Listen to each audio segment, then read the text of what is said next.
দেশের প্রধানমন্ত্রীও প্রবাসীদের কাছে মাথা নত করে, আর তোরা টিকটকার হইয়া প্রবাসীদের সাথে লাগতে আসস। প্রবাসীদের নিয়ে কোনো কথা বলার ইচ্ছেই আমার ছিল না দোস্ত। কথা হইলো টিকটক আর খালে বাইসে যাও, তাতে আমার কান টানাও যায় না।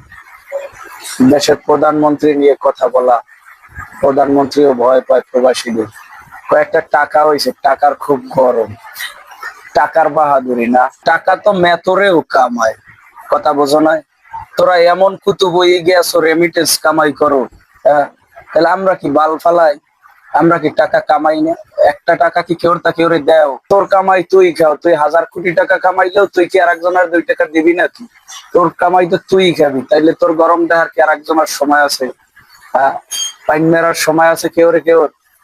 দেশের টিকটকার লই গালিগালাজ কর, সমস্যা নাই। প্রধানমন্ত্রীর টান দিয়ে কথা বলো, ওই সমস্ত বাদ দিয়া বিভিন্ন টপিক আছে ভিডিও বানানোর, ওই দ্বারাই চিন্তা ভাবনা কর, ওই দ্বারাই ভিডিও বানা, মানুষে দেখবে। আর এমন ভিডিও করিস না যারা মানুষে দেখবে না।